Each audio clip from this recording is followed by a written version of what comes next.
ఆయన మొన్న MLA, first MLA, కానీ తండ్రికి తగ్గ తనయుడి కింద తన కాన్స్టిట్యున్సీకి ఏదైతే మెదక్కి అవసరాలకి గవర్నమెంట్తో కొట్లాడి 120 కోట్లు శాంక్షన్లు తీసుకొచ్చిన నాయకుడు ఎవరైనా ఉన్నారంటే మైనంపల్లి రోహిత్.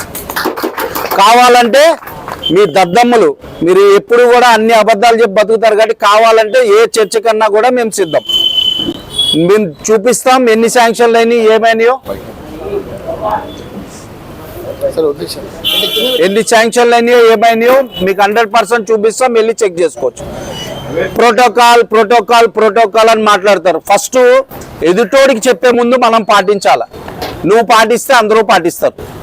మీరేం చేశారు? బీఆర్ఎస్ నాయకులు అందరూ కలిసి మైనంపల్లి హనుమంతరావు గారిని ఓడగొట్టాలి, అవునా, పైసలు పంచాలి, అపార్ట్మెంట్లో పంచాలి, పైసలు కమిట్మెంట్లు ఇవ్వాలి, వాళ్ళకి ఇవ్వాలి, వీళ్ళకి ఇవ్వాలి, అన్నీ ఇచ్చి ఈరోజు ప్రజలు మ్యాండేటరీ ఇచ్చారు, మీరు గెలిచారు. మీరు ప్రోటోకాల్ గురించి మానేసి ఫస్ట్ మీరు ఎట్లా పని చేయాలి, ఏం చేయాలి, ఎట్లా చేస్తే మీరు ప్రజల్ని మెప్పు పొందుతారనేది చూసుకుంటే మంచిగా ఉంటుంది. ఇంకోటి, ఇంత బీఆర్ఎస్ నాయకుల్లో ఎమ్మెల్యే ఇంత నీచమైన నాయకుడిని ఎక్కడా చూడడం. ఎందుకంటే ఆయన పార్లమెంట్ ఇన్ఛార్జ్ ఉండే, సాయన్న గారి ఏరియాకి ఇన్ఛార్జ్ ఉండే. సాయన్న గారి ఘోష 100% వీళ్ళకి తగులుతుంది. ఎందుకంటే ఆయన ఎమ్మెల్యేగా ఉన్నప్పుడు ఈడు చేసిన అరాచకం అంతా ఇంత కాదు. ప్రజలు గమనించాలి. ఇట్లాంటి నాయకుల్ని మనం తరిమి కొట్టాలి. ఇట్లాంటి నాయకులు ఎప్పుడు కూడా ప్రజలకు ఉపయోగపడే నాయకులు కాదు. ఓన్లీ బిజినెస్లు చేసుకోవడానికి, మంది మీద బురద జల్లటానికి తప్ప దేనికి పనికిరారు. ప్రజలు గమనించి ఇట్లాంటి నాయకులను తరిమి కొట్టాలని కోరుకుంటున్నాం. ఇంకొక విషయం, తెలంగాణ గవర్నమెంట్ ఏర్పడి ఒక 1 year అయింది. వీళ్ళు పెద్ద ధర్నాలు చేస్తున్నారు 1 yearలో ఏం చేయలేదని. వీళ్ళేదో పీకినట్టు గవర్నమెంట్ అంటారు. వీళ్ళు ఎంత చేసిరు అసలు? మల్కాజిరికి ఏం తీసుకొచ్చిరు?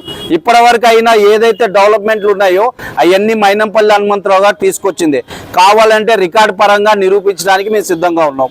మీరు నిరూపిస్తారా? ఎన్ని తెచ్చిరు, ఏం తెచ్చిరు?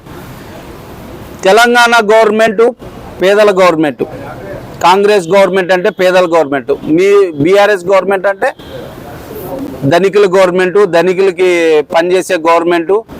ఎందుకంటే మీరు చేసేది ఎట్లా ఉంటుందంటే అన్ని పనులు చేస్తారు కానీ టూత్ పాలిష్ ఇవాళ చేస్తారు, రేపు ఊడిపోతుంది. అది అంటే ఏదన్నా నిలబడే పని చేస్తే లైఫ్ లాంగ్ ప్రజలు గుర్తుపెట్టుకుంటారు, ప్రజలు హర్షిస్తారు. కానీ వీళ్ళు ఏం చేస్తారంటే టూత్ పాలిష్ పని చేసే 10 సంవత్సరాలు మొత్తం అంతా నాశనం చేసి 7 లక్షల కోట్లు అప్పులు చేసిరు, ఏడకాడ కూలిపోతున్నాయి. ఈరోజు తెలంగాణ కాంగ్రెస్ పార్టీ సప్లై ఒక 3.5 కోట్ల కౌకుల్లో 3.5 కోట్ల వాటర్ సప్లై ప్రతి కాలనీకి ఇవ్వడం జరిగింది.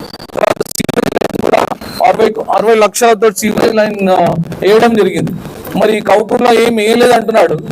మరి ఇది ఏదైతే రాజకీయం ఉందో ఆ రాజకీయ హౌసింగ్ బోర్డుకి వస్తుంది. హౌసింగ్ బోర్డుకి వచ్చిన పైన ఈ గ్రౌండ్ లెవెల్ రిజర్వాయర్ కట్టించి పైప్ లైన్ ఓన్లీ కనెక్షన్ ఇచ్చేటుండి ఆ జంక్షన్ కనెక్షన్ ఇవ్వడానికి కొద్దిగా లేట్ అయింది.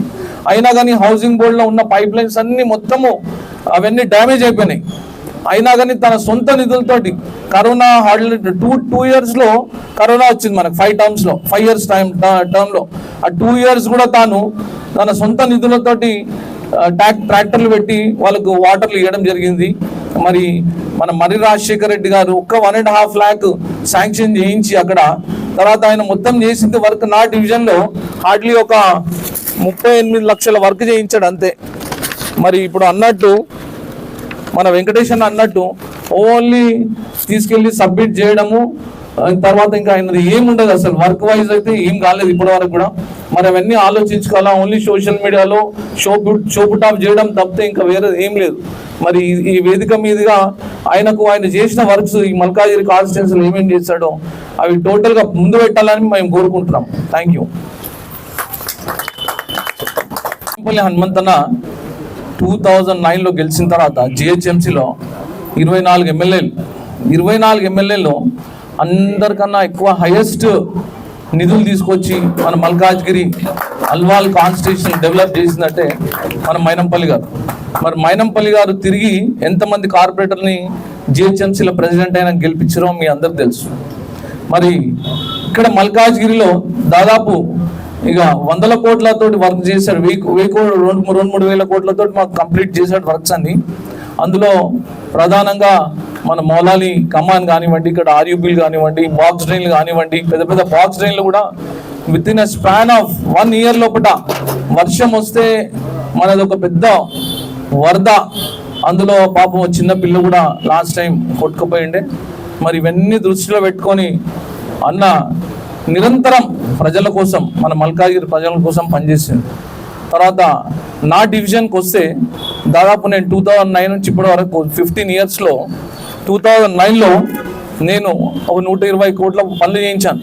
అప్పుడు 120 కోట్లు అంటే ఇప్పుడు దాదాపు ఒక 200-300 కోట్లు దాని వాల్యూ. మరి second term 2014 to 19లో 59 crores works.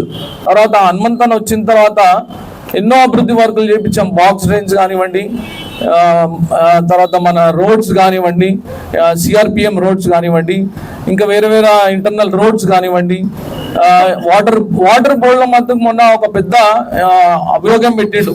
A MLA కూడా కౌకూర్కి వచ్చిన తర్వాత ఇప్పటిదాకా ఏ ఎమ్మెల్యే కూడా వాటర్ సప్లై ఇవ్వలేదు ఆర్జీకే అని చెప్పి. ఆర్జీకే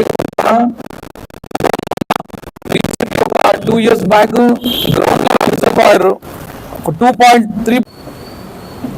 ఈరోజు మల్కాజ్గిరి నియోజకవర్గంలో గెలిచిన ఎమ్మెల్యే రాజశేఖర్ రెడ్డి గారు ప్రోటోకాల్ గురించి బాగా మాట్లాడుతుండు. ఏమనంటే నాకు ప్రోటోకాల్ ఇవ్వట్లేదు, అధికారులు నాకు పట్టించుకోవట్లేదు అని. ముఖ్యంగా ప్రజలు గమనించాల్సిన విషయం ఒకటి ఉన్నది. ఎప్పుడైతే మైనంపల్లి హనుమంతరావు గారు తిరుపతిలో బీఆర్ఎస్ పార్టీకి, అప్పుడు ఎమ్మెల్యేగా ఉండి బీఆర్ఎస్ పార్టీకి ఎగెనెస్ట్గా మాట్లాడినప్పటి నుంచి ఈ నాయకులు ఎక్కడన్నా ప్రోటోకాల్ ఇచ్చారా మైనంపల్లి హనుమంతరావు గారు? ఎందుకంటే ఆయన December 3 వరకు, ఎప్పుడైతే పార్టీ ఎలక్షన్లు అయిన తర్వాత December 3 వరకు ఆయనే ఎమ్మెల్యే. కానీ ఏం చేశారు? ఆయన శాంక్షన్ చేసిన షాదీ ముబారక్ కానీ, మరియు దళిత బంధువులు ఈ శాంక్షన్ షాదీ ముబారక్ కానీ, సీఎం రిలీఫ్ ఫండ్లు కానీ అన్నీ దాన్ని ఏం చేశారంటే నల్లిఫైడ్ చేయడానికి ప్రయత్నం చేశారు.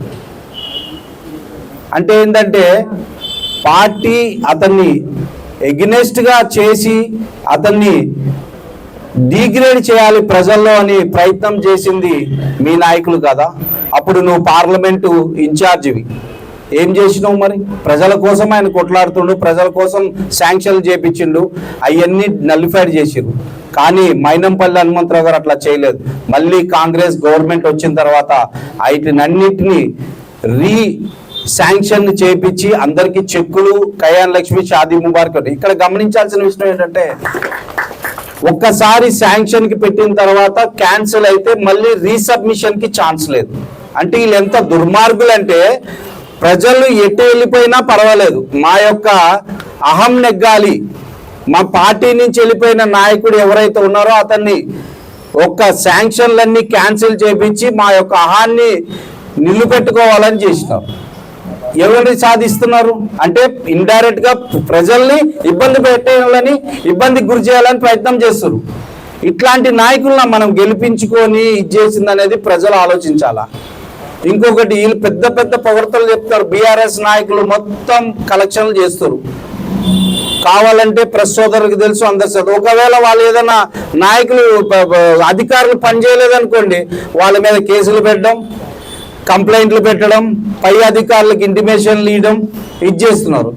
ఇంకొక విషయం ఏమో జరిగిందంటే ఎప్పుడైతే మైనంపల్లి హనుమంతరావు గారు బీఆర్ఎస్ పార్టీకి రాజీనామా చేసి